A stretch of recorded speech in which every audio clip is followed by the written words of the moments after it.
And those victim on.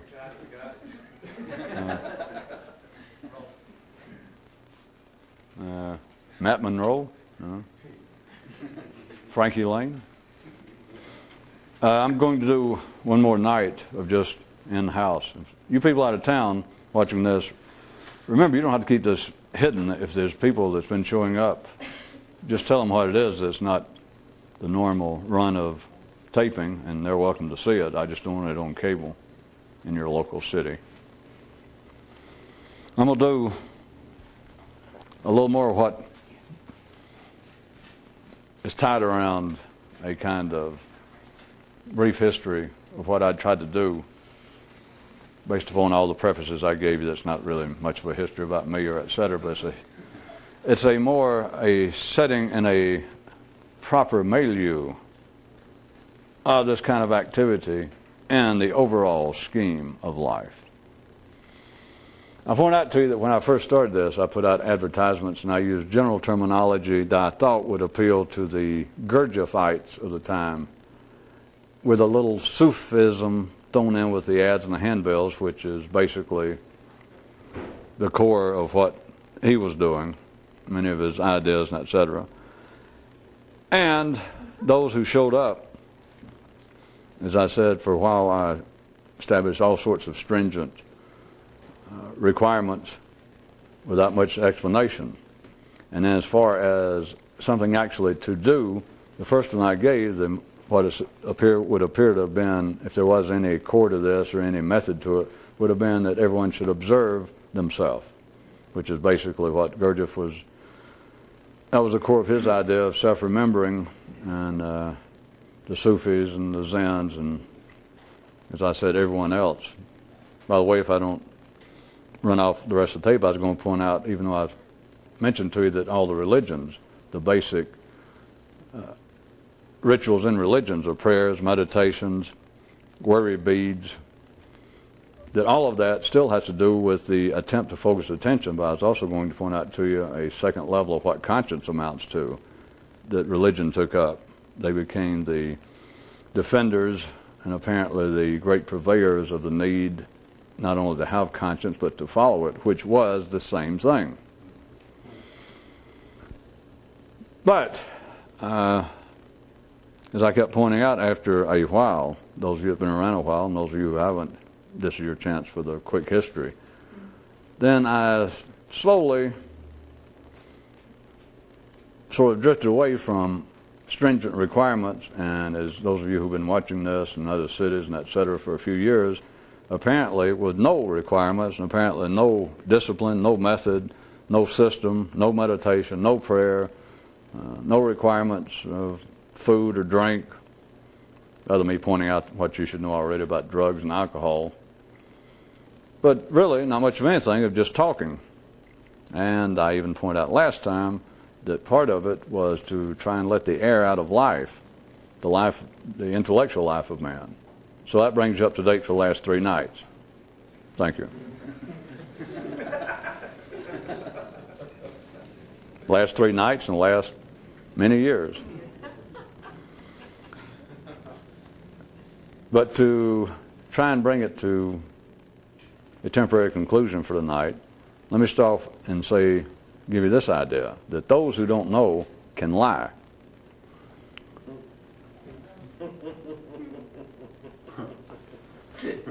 Now, the word lie has almost no linguistic value. It's been, of course, no words in language do, but I know that ordinary people, sophisticated, educated people, would take the idea of lie and they would want to debate it and play tug-of-war with it until they wore us all out. But let me tell you what I mean by it. To begin with, everything that man says is a lie, comparably speaking. That anything that comes out of man's mind is a lie compared to what comes out of his stomach, what comes out of his heart. And I don't mean his poetic heart, I mean his goddamn blood-pumping heart, out of his liver, out of his lungs. The body cannot lie. If it lies, you're genetically unsound, and as you know, I'm only addressing these comments, and unless I say otherwise, to ordinary people, those genetically sound and just in the mainstream of life.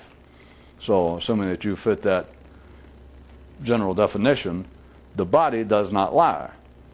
When it lies, you're in trouble. People who are obsessive eaters, people who are obsessive non-eaters, all that kind of thing.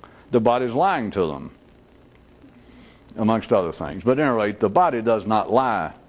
Your stomach does not lie. Your stomach does not think, well, I don't like that son of a bitch. I'm going to tell him that what I want is a big old pizza with triple anchovies because I know it'll make him sick.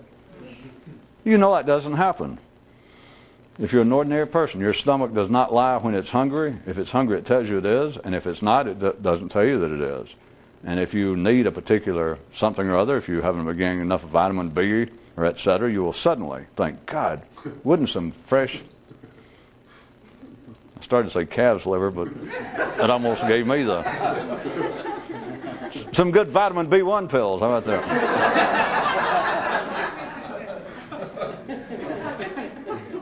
Spinach? That's deep. Well, at any rate, your body does not lie. Now, compared to that, what I was going to give you a basic platform to work from, everything that comes out of man's mouth, everything that comes from the mind and right out of the mouth, compared to that is a lie. Now, that is not the way it's normally conceived of by people. But when you're talking about something that is, comparably speaking again, that is the invented world of man, the civilized world of man, compared to the physical survival level, then this other world is a lie, poetically speaking. It is invented. Now it's just sort of semi-poetic speaking. You know it's invented. You know that you could get by without art. You know that you could get by without music. You could get by without television, movies. You could get by without anything that man has invented that is not de rigueur for physical survival. You know that. And so in that sense, well, all I want you to understand was, in that sense, in everything that man talks about at earth level, under the influence of gravity, it's all at best a matter of comparably speaking. And so comparably speaking, everything that comes out of man's mind is a lie compared to the body. So remember that. Let me press on. So everything man says is a lie. Really, you should get that, and for one thing, it may help you, well, get that so that I can continue, because I'm going to just hold that in mind so I can press on a little bit. All right, now after that, the ordinary people believe that people lie for a purpose, that people willfully lie. That's what lie means. You don't tell an accidental lie. You make a mistaken telling, or you make a mistaken commentary. But a lie, in its basic definition, is an intentional act for some reason, that you tell someone a lie. Now don't forget the first one I pointed out to you, the first level, is that everything man says is a lie. But ordinary people believe that a lie, now we're taking their view now because they don't have my basic definition of it or description. Ordinary minds say that a lie is something that you willfully do that you know is not true. And when you get into specifics, now you can take my opening comment that those who don't know can lie. All right, everyone, and I'm just refining it. Remember, we got the basic platform that everything that man says, comparably speaking, is a lie. Compared to survival instincts, compared to silent survival needs, the silent survival messages from your stomach, your lungs, when it says, I got to have air, I got to have air. All of that, everything that the mind says is a lie. But now let's refine that a little bit, get a little more specific into the areas that would probably be of interest to people like us'ns, us'ns. If you don't know what you're talking about, if you don't know, then you can lie.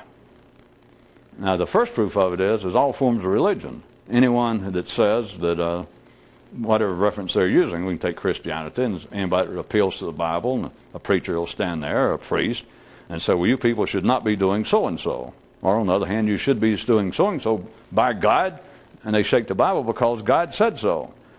And you're so used to hearing it, assuming you are used to hearing it, but if you've been around it at all, you've heard it so much, whether you are any follower of religion or not is not important, but it does not even strike people as strange that there is a human being, a guy that's wearing glasses, got a hairpiece, got the sniffles, He's always broke. His car is having trouble. He's just an ordinary person. And he's there telling you what God wants. And people are sitting there going, well, yes, yes, and amen, and taking notes or hanging their head when he goes, you know that God doesn't like the way you people have been doing? And they do like that. And you're just used to it. There's nothing wrong with it. But the only way that they can do that, well, there are two ways they can do it if you want to know the truth. One is they actually believe that they know what God wants, but then they normally do not have any sort of reasonable following because the people are, by ordinary definitions, insane. Fanatical. Fanatical, not in the basic offshoot of the word of being a fan of something, or an aficionado. A fanatic in the sense that they are nut city. So anytime you hear a priest or a rabbi or anybody telling you that they know what God wants, or they may infer. They say things most religions are used to hearing this, that they will say that last night God spoke to me while I was asleep or while I was in prayer. I've been fasting over world problems or whatever, and the voice of God, speaks to me. And the priests say that. All kinds of people say that. All right, there are two things, two possibilities. One is that he actually believes it. In that case, as I said, by their definition, not mine, by ordinary definitions, the man is certifiably crazy. I mean, if he pushed that too much out in public. Plus, that sort of man will not hold on to much of a following. At best, he will turn into the modern-day tabloid version of what a cult is. That is, he will end up with a small group of equally Mr. Peanut kind of followers. You're just a small can of your average mixed party nuts. So then you're left with those that are actually in the mainstream of religion. They are lying, but not willfully. So you got to forget, got to get past that. Remember my basic, that everyone's lying. So don't get into, well, somebody's willfully lying. No, they're not willfully lying. Let me repeat my comment again. Those who don't know can lie. I can change the emphasis of the sentence. Those who don't know can lie. Or those who don't know can lie.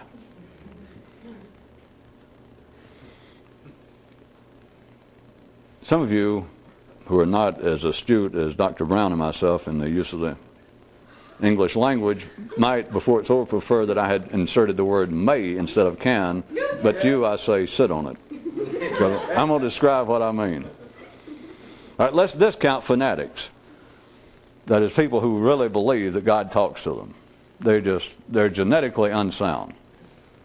So then you're left with the rest of the world. And I say religion, by the way, if I get around to it, but you should be able by now to do it yourself, drag in politicians. People in the absolute secular world that say, well, here is what this country needs. The United States of America, what they need is a good, strong central government that will take more into account the needy or the middle class, no matter what they say. And the guy says it, like the president.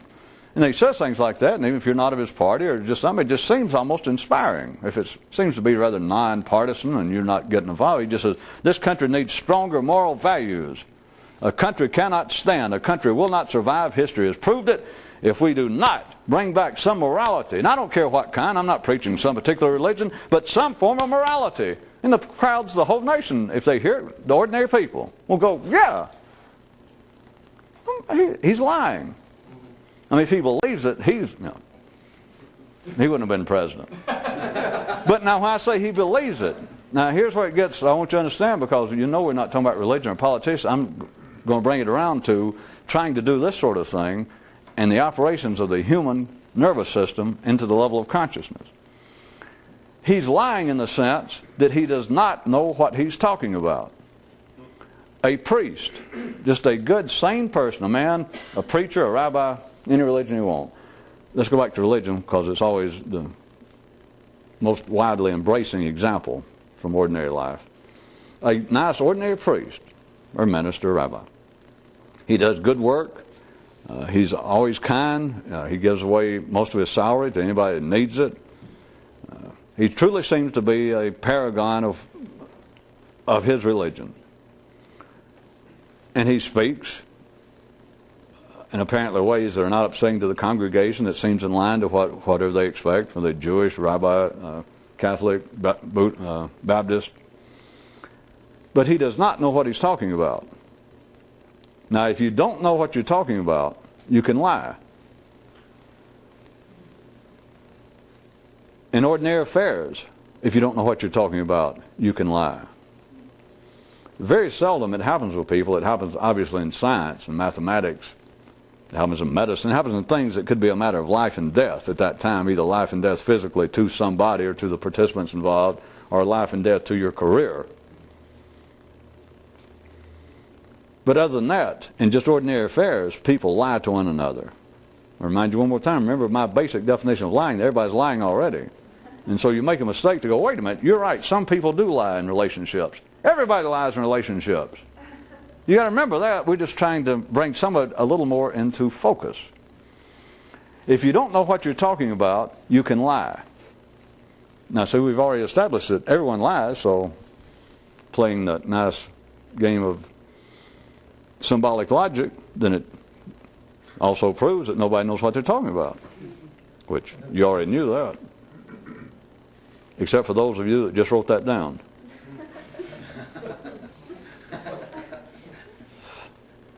That's really discouraging. Do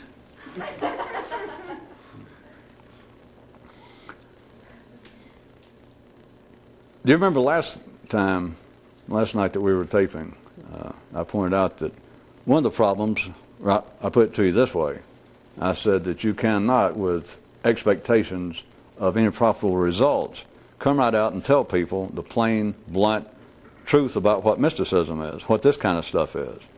You cannot just come out and do it and expect any results.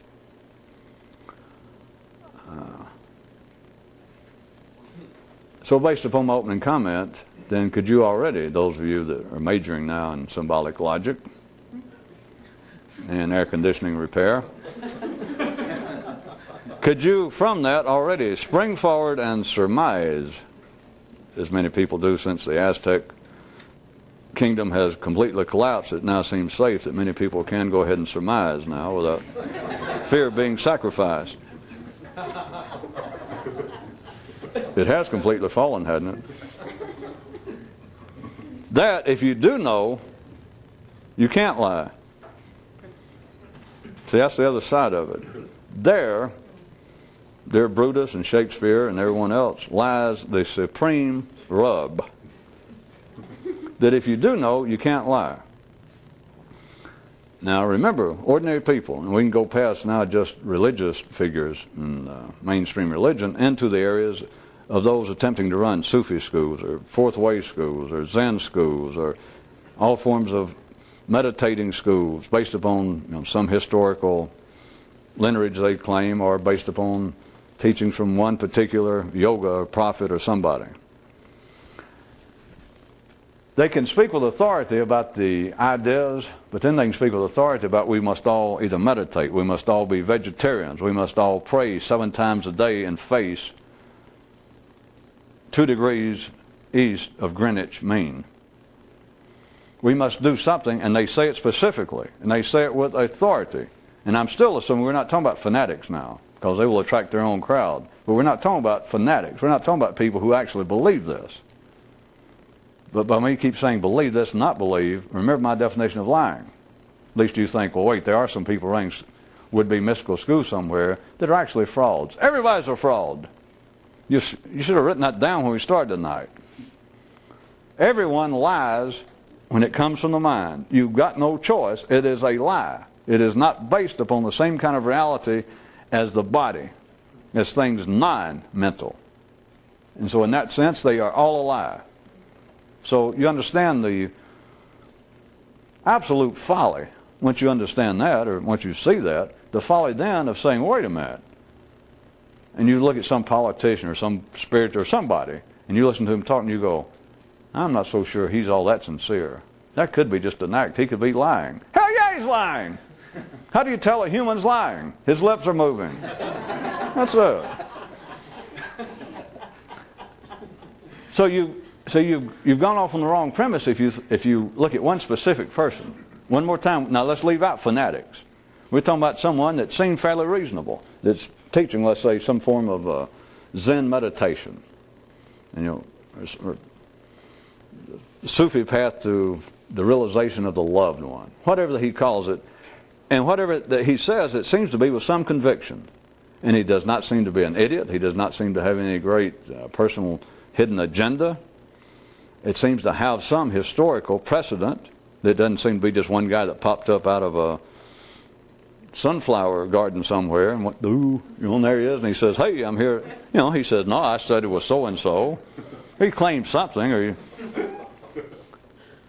At any rate, anything he tells you specifically with that kind of conviction is a refined lie. Not that he is standing there lying, because the people who do this are as captive of it as the followers, as those who are listening. When you have that kind of terrestrial level tango, and everybody's dancing at that level, the idea of a cult leader, maybe some of you already figured this out, but you should by now, to hear the kind of social criticism or the kind of psychological apparent insights into, well, a cult leader is a guy who has certain kind of personal inadequacies and this and that, and he wants to attract these other kind of people, and they have certain inadequacies, they wouldn't do it. And it all sounds fine if you would listen to even what they're saying without realizing it, is they're both in the same boat. The idea that this charismatic cult leader, slightly deranged, they always decide after the fact, especially after he's dead, it's slightly deranged, but I mean, it's bad enough that he drove himself crazy, but he had this poor group of 12 or 24 or 50 people, and he drove them crazy. They danced the night away together. He was no more crazier, he was no more nefarious than they were. That's a fact, I'm telling you. And nobody ever accuses the followers, the poor, passive, helpless sheep, as being nefarious. They're the victims. No.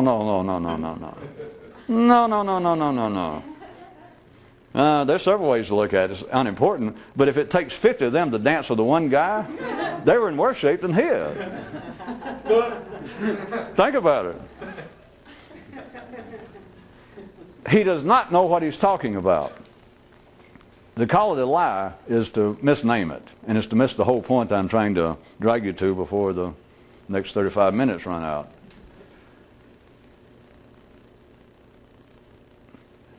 Anything that he says with conviction, anything that he says that here is what must be done, and I don't want to go into specifics because they just distract you, but we're dealing with the same thing, that if you do not understand what you're saying, you can lie.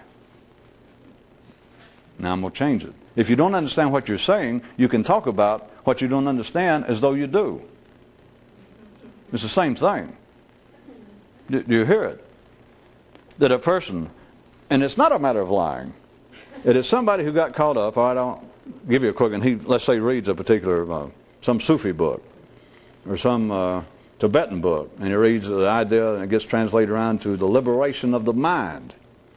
And if they say what you've got to do to liberate the mind is you have got to bring the mind, like as it is now, some unruly spirit. It's like a ghost turned loose in the land of the living. That your mind is some kind of holdover from dark regions from the past. It's got nothing to do with you personally. And it's like some kind of spirit, some kind of evil, untamed spirit roaming through the land, through your landscape, which sounds great if you live in the steppes of Europe or up in the mountains of Tibet. The idea of spooky noises and winds. And anyway, but inside it sounds good too. And so a guy reads that. And, whatever. Maybe he finally meets a guy that working in a grocery store that was from Tibet.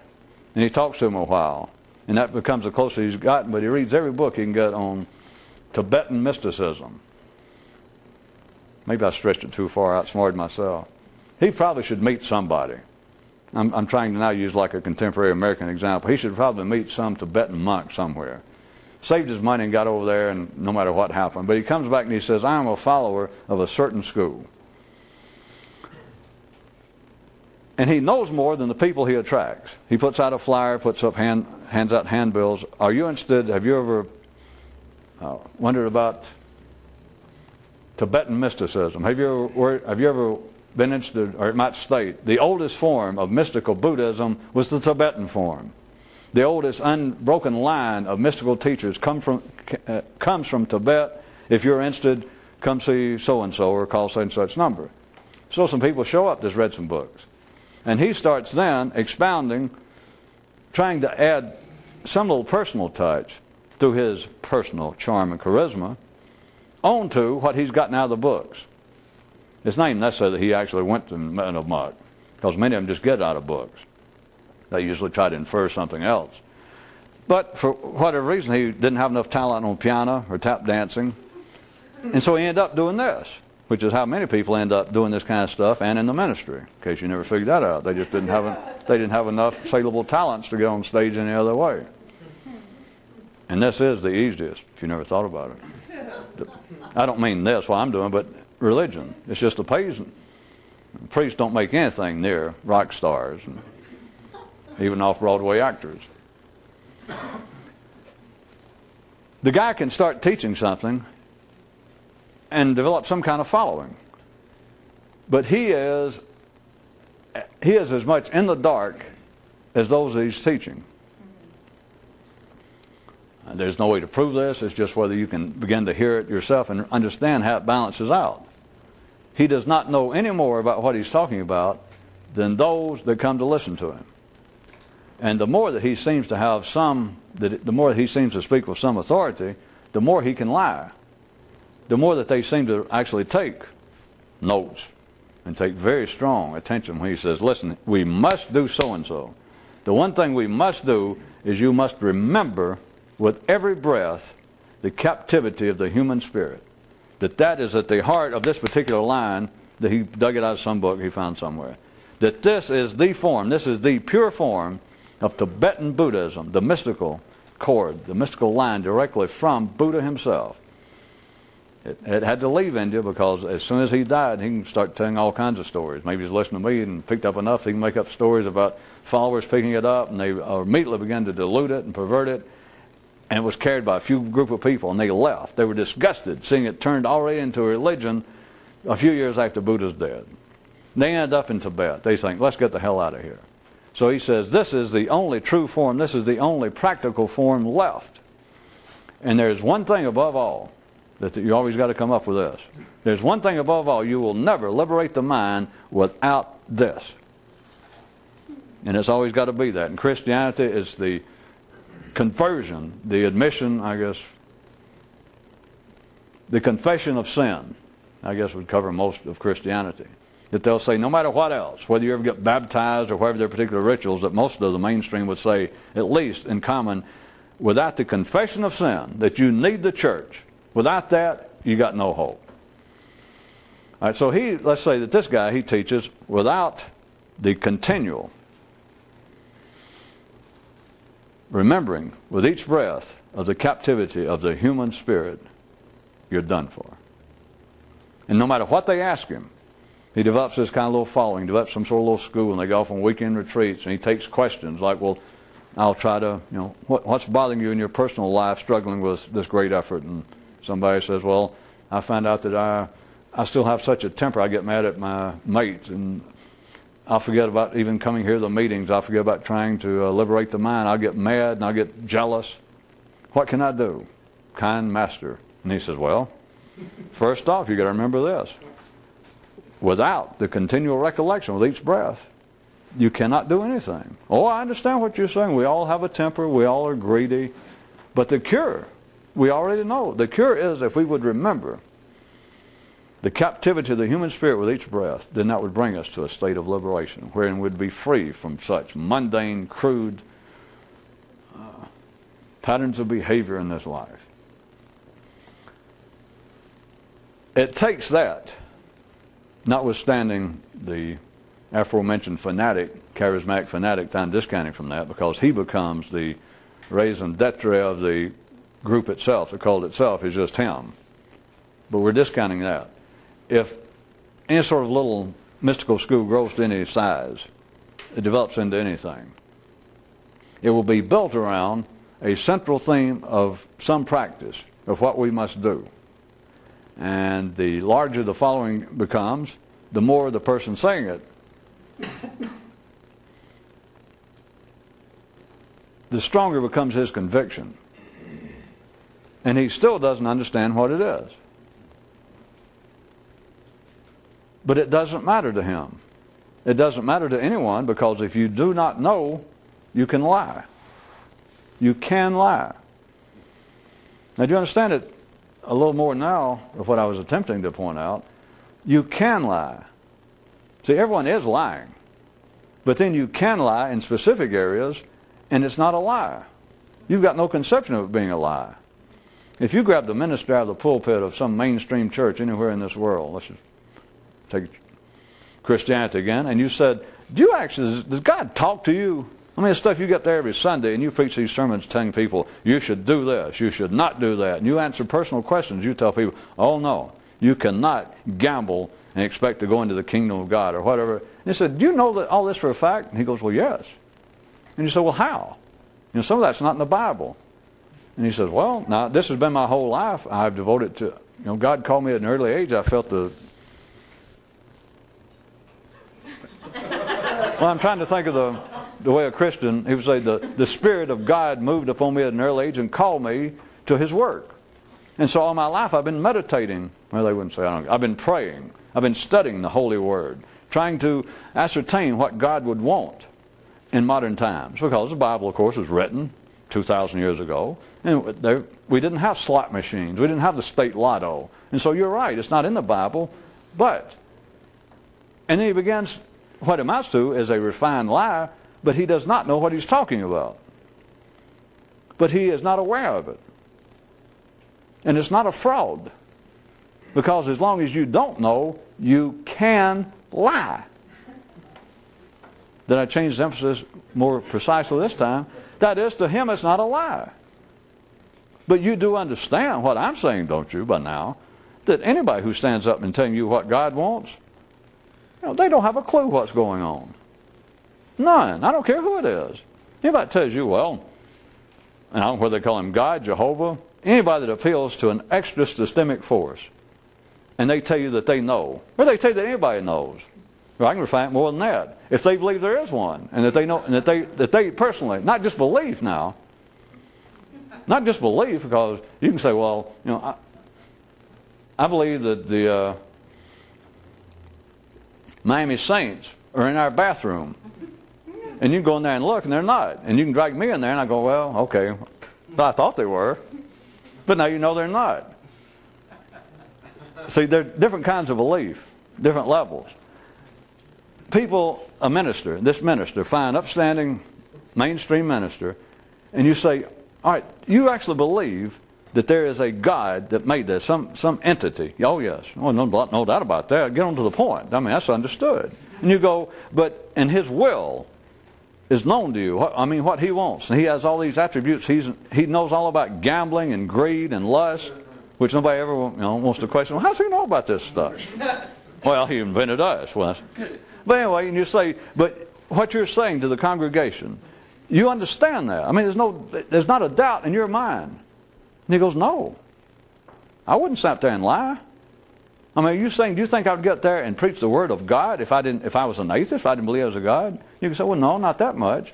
Let's refine it. I'll assume you believe that, which is enough to put him in the ordinary category anyway. But you say, well, the things when you answer questions to people, when you give counseling, when you tell people, well, no, you should not engage in such and such behavior, even though it's not in the Bible, because I'm a man of God, and God, there's just certain things revealed to me. I've studied the Word, I pray, and etc., and I can tell you, God does not approve of that. And there it sits, 2,000 people on a Sunday, middle-class people, suits and ties. And here's a man, and somebody says, well, in the Bible it doesn't say anything about playing the state lottery. When the funds go, the profits, so to speak, go back to education or good works. That's not actually so much a gamble. What should I do? And the man says, no. And he explains how God, he just ends it by saying, well, let's leave it at this. There is no doubt, brothers and sisters, God does not approve of gambling. I'm sorry. I wish I could help. I'm in favor of education for the state and etc. But I'm sorry. This is not the way to do it. God does not approve of gambling. And 2,000 people sit there, and you can see maybe someone like, well, you're right. I guess I'm going to consider quitting playing it even, because, there's no doubt you're right. The man hasn't got a clue. He's no worse than anybody else, and he's not a fraud. He is not a fraud, but that's why I went through a little scene. If you got him backstage later in his office and you said, how do you know God doesn't approve of gambling? How do you know that? And you will not catch him, because there's nowhere in his mind, He would say in his soul. But it's nowhere in his mind that he's standing up there.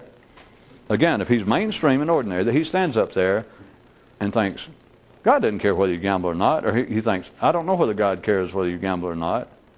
No, that does not happen. When he says, God does not want you to gamble. I'm sorry. I hate to take money away from educational purposes here in the state. I know what they're trying to do or say they are. But I'm sorry. Right is right and wrong is wrong. And God does not want Christians to gamble. And that's it. And they all kind of go, well, yeah, I guess so. It is a lie, but now it's on the level that I'm going to try to drag you to in a minute in your own nervous system.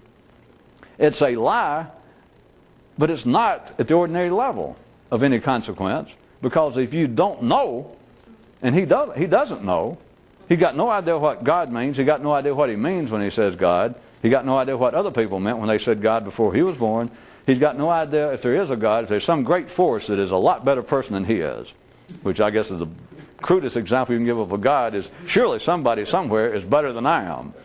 That's ordinary people's view. A mystic's view is if there's a God, he's more conscious than me. And boy, I wish I could find him, have some coffee with him. But ordinary people, it's he's a better guy. They never think about consciousness. They just say he's a better person because it's all to do with behavior. But his idea, it's not he is standing there telling you a lie. But if he says that, and there's nothing going, he's not a fanatic, just saying that still, then he can do that, and it cause no inner disturbance in him, because it is not a lie. If you would like, I'll synonymicize, write that down. 2 words in 1 year. What was that one I made up the other day, and I already forgot it. Statisticize. Was that? I never could even get it out. I had it in my brain, but I couldn't even get it out my mouth. Synonymicize my opening sentence. Those who don't know the truth can lie. How about that? But see, that would have been too off-putting to start with. But that's what it amounts to. If you do not know the secret of life, if you don't know what's going on in life, you can say anything you want to, and it doesn't make a good goddamn. Which is to say, that's a long version of, if you don't know, you can lie. But it's not a lie, you understand. But the converse of that is, if you do know, you can't lie. So now we come back to the great interesting history of yours truly. And some of you. Well, all of you that are listening now. If you know what's going on, you can't lie. And it's not some kind of effort. I've never even said this before because there's no way to... There's no effort. It's not that you're such decent people or I have such a high calling or that there's an invisible little figure of Buddha sits behind my ear and says, no. You just can't do it. So, rather than talk about me, but I've already said it, I'm including it, but that's why it is I've said that the Buddhas and Jesuses and what they typically represent, what you hear about them later is got just damn near no relationship to what they actually said, but it does, except they had to take what he said and turn them into lies. That's the only way that you can make them popular. You have to turn them into what amounts to lies. That is, turn it into things that people who don't understand what he's talking about can go, oh, I understand that. Then you got something, but then it's like a mystical lie. Scratch that. There's no term for it. But you understand, it is now a kind of lie. But that's the only way that you can make it publicly, commonly, palatable, or interesting, is you have to turn it in. You have to take what was, let's call it the truth, the secret. You have to take that and then turn it into something that those who don't know the secret can hear it and go, ah. But then it's not the secret. It is a lie in a real sense. If you know what's going on, you can't lie. But then if you don't lie, if you just stop there, you'd never say anything. If I didn't open my mouth, I wouldn't lie. But if I open my mouth to some degree, even I'm lying. All you can do is skate around the edges. And to some degree, the attempt that I've been trying to do for the last few years was poke enough holes in life to let the air out. No, I got a new one. I was going to write down some of these that came to mind while I was staying here. You may hear them next time we publicly tape, but now you're supposed to be used to hearing it. But I was going to give you a quiz. Quiz. What do you call someone, what do you call a man that you've let all the bullshit out of him? Enlightened.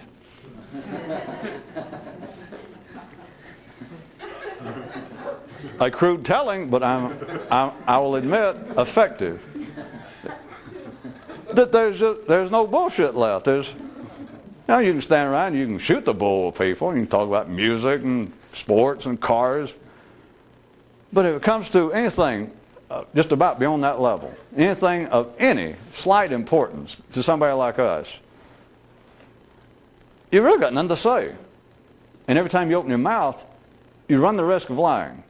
Because literally, if you open your mouth, you're lying. But it's on the basis that if you've got a group of people that have some understanding of that, then me saying that every time I talk to you I'm lying, it's kind of on a different basis that you understand not to take it all literally. And of course I spend half as much time talking as I do giving warnings and conditions and footnotes and caveats and conditions and watch this. But if you know what you're doing, if you know, then you can't lie. It's just a fact. But everybody like to think about that a second. So if you know and you can't lie, what the fuck are you going to say? I'm sorry, what the hell are you going to say? Didn't want to be offensive.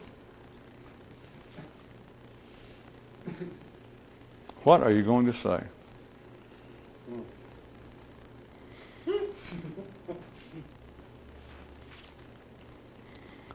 Now how about let's take this full history of me and some of you, of me and this, and now turn it inside of you, running up to your own level of consciousness.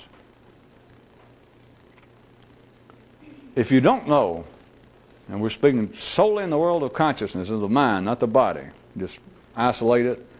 When you don't know what this is all about, then you can lie. Would you like to be a little more specific? Oh, I'd be delighted. That is, you can go on thinking like you think now, and you think it's thinking.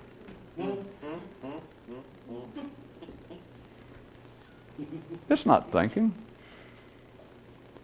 Take what you would perceive personally. If you were by yourself at home alone and kind of pissed off and had a quick shot of gin,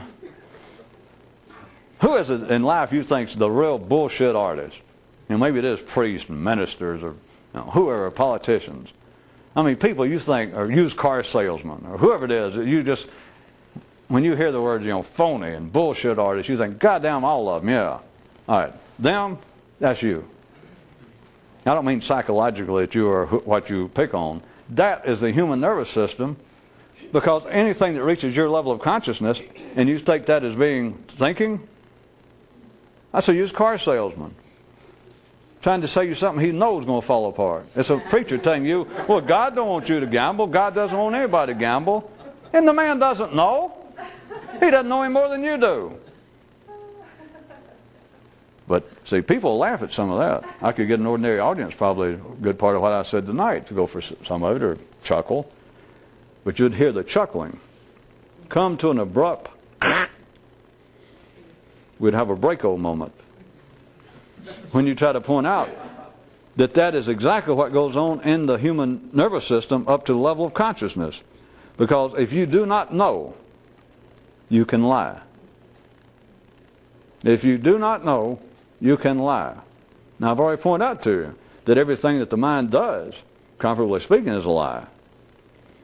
And I guess I could have gotten some ordinary people to go along with that. There's some sort of opening premise upon which to build some obscure, harmless, theoretical model. If you don't know the secret, if you don't know what life's about, you can think any goddamn thing you want to, and it will more or less make sense. And if it doesn't, you think something else. And think, well, now I got it. I was confused there for a minute. For a long time, I was a Jew, and then I thought, no, I'll become a Methodist. And now I feel better. I used to be a Democrat. I don't know what happened, and finally, just one day I went, wham, and I became a conservative Republican. If you don't know, you can lie. In the same way that if a Buddha was staying here, if you run across somebody that knew what was going on, you couldn't be safer than as you were at your mother's mythical breast. Because they can't lie to you. They don't have to try, and it's not because they're looking after you and you poor little sheep. You just can't lie. Not about that. But then you're faced with this, that everything else, other than telling somebody something very specific, like, well, if you're going to try to be more conscious, you can't keep drinking every day, or you can't keep using drugs. I mean, you just can't. You can tell somebody that. But beyond that, anything else you tell them is skating around the edge of their lying field. Because if they're thinking at the ordinary level, even if they agree with you, if you say, well, let me tell you the main thing. If you want to find out what Buddhahood was, if you want to find out what enlightenment is, I can't really make you do it. I can't just hand it to you, but I'm going to tell you this. If you do not sit alone and meditate at least 2 hours a day, I'm talking about every day of your life. I don't care if you've got the world's worst cold. I don't care if your mother died. If you do not set aside that time and you sit before some icon, or you sit before a statue of Buddha or a cross, and you sit there quietly for no less than 2 hours, and you do not do anything but try and meditate upon the love of God, you will never reach it. Now, I can tell you that. I can tell you that for sure, whatever else you do.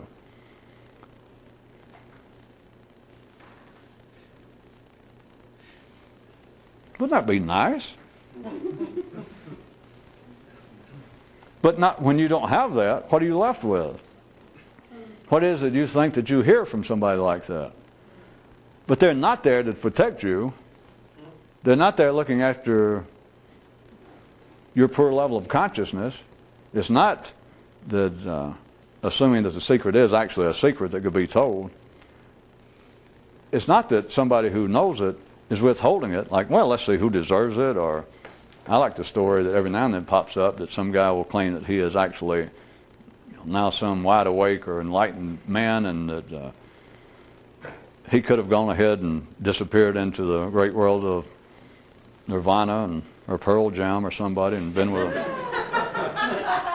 he could now be with Buddha off in the great world of blown away paradise, but he chose to stay here to help his fellow creature.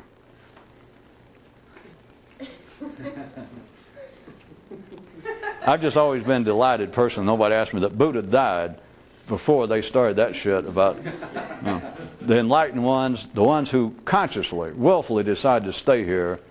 Or the story goes, those who put off total, complete, infinite, forever Buddhahood, enlightenment, who just turned it down. They were right there on the verge. They could have done it, but they turned it down and said, no, I will not enter Buddhahood. I will not enter enlightenment until all of God's creatures are enlightened.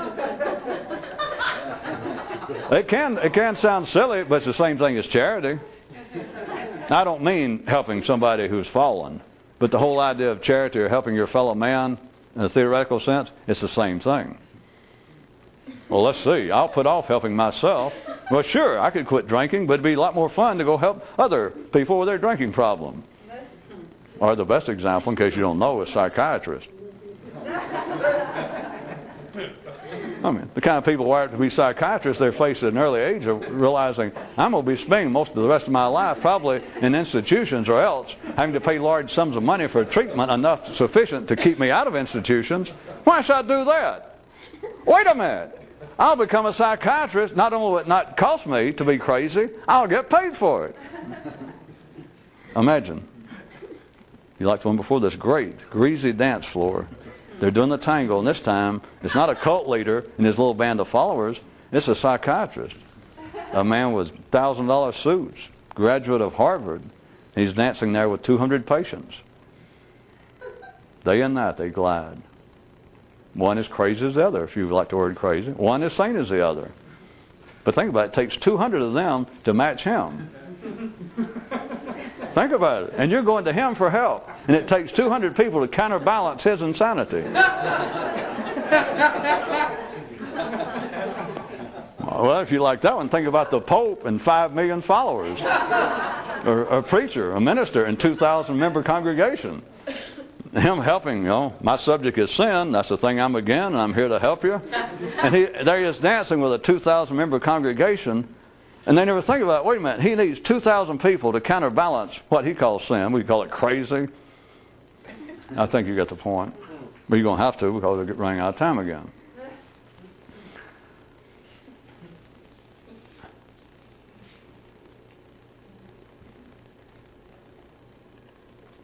If you know what life's about, you can't tell anybody.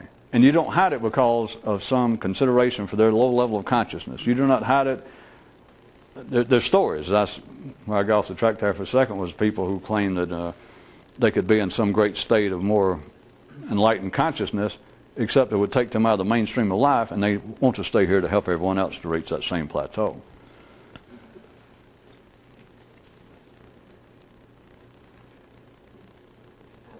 If you try and tell other people what they should do, they will not hear it in an internal manner. They will hear it with behavior. And if you say this is not behavior, it has nothing to do. The point is not to quit eating meat. The point is not to sit and meditate for 2 hours and not move.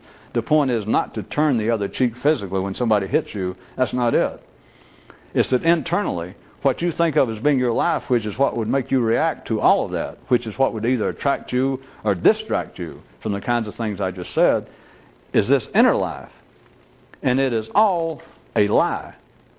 But if you do not know what life's about, you can lie. That is, you never see what this is. If you understand that, you understand that although all of so-called human problems, to bring you back to last time, that all human problems can be solved by humans. But you got to understand, problems, now we mean up here. Down here we got no problems. Death. Anything between here and there, the problem solved itself. When you're hungry, you eat, remember. It's the problems up here that men consider to be of singular, of noticeable importance. But these problems are solvable by man, not by God, not by an external force, because the problems are right here within the system. And I'm just using their words, they're not even problems. The lies, and they're not even lies. The difficulties, they're not even difficulties. Because if you do not know what life's about, you can do all of those things. You can have problems, you can have difficulties, you can live a sinful life, you can live a shameful life, assuming that you're dutifully ashamed of it. Live a shameful life if you're ashamed of it. You can do all those things if you do not know. So if you know and you can't lie, that is, that if I couldn't lie to you, then what are you going to do with yourself? What if somebody did lie to you? What if I did lie to you? If you don't know, how would you know whether somebody lied to you or not? Well, the answer is you wouldn't. And I got a worse answer for you, though. Could somebody, me or somebody now, tell you something, just, let's say from me, because that'd be a good juxtaposition, just suddenly out of absolute bonkers left field, I said, okay, it's come time to tell you this. I am actually from Mars. I am the reincarnation, the 136th carnation of Jesus. And give me everything you got, and everybody would carry a picture of me and kiss my feet, and the rocket ship, it's an invisible one, will be here. Anyway, that kind of but if I did it, here's the frightening part you should be looking at. Would you sit there and give it any consideration? Yes. Yes, friends and neighbors, you would. Now you may think, well, no, I wouldn't. That's too crazy. Well, I did that for dramatic effect. I could have slipped it in a little bit easier. See, there's the only proof you need that everything you think is a lie. You go, yeah, but I'd have finally figured out that you weren't, telling the truth. And when the rocket ship didn't come, when you said it's coming November the 17th, wow, boy, hey, I didn't know I was fooling with such sharp people. Now, you don't know. Ministers, all kinds of old crackpot cult leaders get by with that all the time. Gene Dixon gets by with that. Those big-time cult leaders. You predict something will happen, you go, well, I was off a little. Yeah, but you predicted the end of the world last week. Well, I was, Well, I've heard them try to pull, the God had already told them that the end of the world will be such and such time, and everyone who's not here in my house, on my property, holding my hand, you're done for. And of course, they all get there and nothing happens. And he says, God, at the last minute, God says, well, It was like the story of Lot. I decided to save at least part of the people. And I thought, why just them? I'll give the whole plan another chance. And so he put off the date. We were that close, though. God told me he was ready to do it. And he said, well, thanks to you. And you will believe anything. And if you won't believe that, you'll go, oh, no, I want to believe that. And it's the same thing. And you say, well, wait a minute. No, that's a lie. Or that's an insincere. This man's not sincere. No one's sincere. The only people that are sincere are those who know what's going on and they don't talk. Because if you know what's going on, you can't lie. And if you talk, you lie. What are you going to do with your own consciousness? Assuming that I did enough of the groundwork up to the last few minutes, that someone who knows cannot lie to you in any way. You just can't lie to you. It's just impossible. You just can't do it. Then where does that leave you? Now, discount me or anybody else outside your inner man tango. It's just you with you. Then what are you going to do with what goes on in your consciousness now? And what it wants to say is, well, I'm refining it, I'm working on it. To what end? How are you going to work on it? Well, I'm in better shape than I was. Well, that's according to your opinion. Am I correct? Well, yes, but that's my objective opinion. Oh.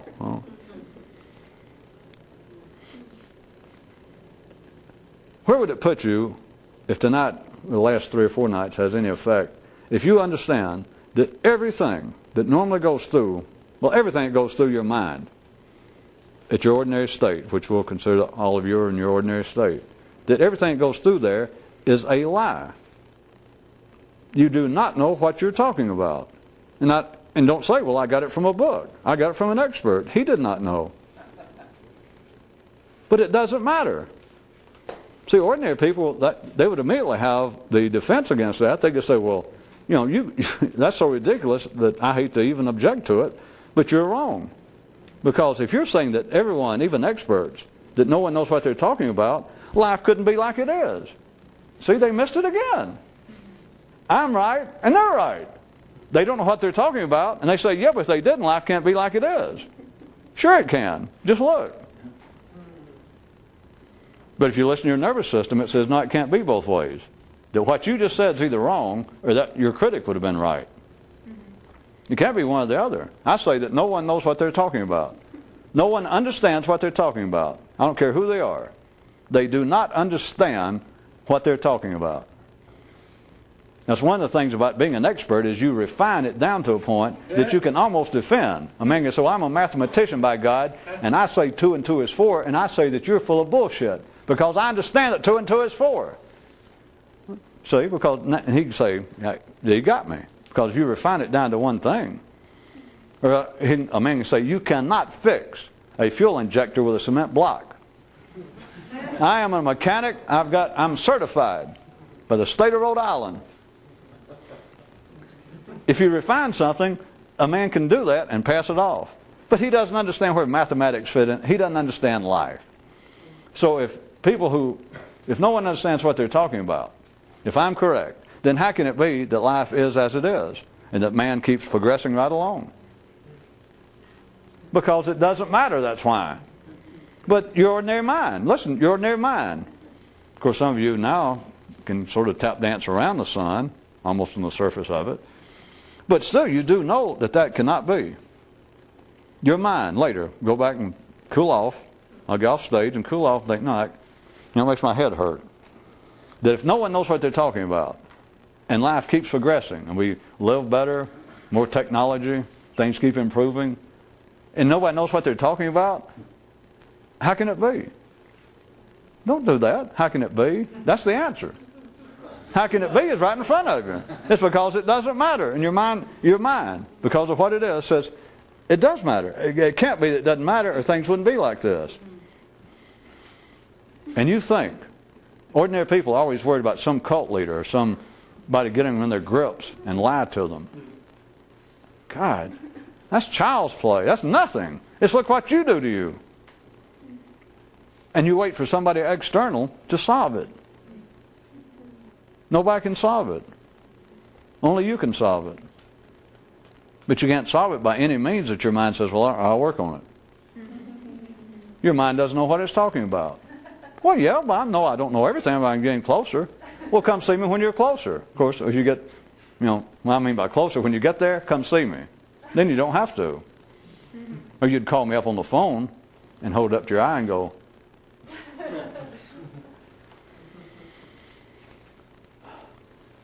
since the tape's out,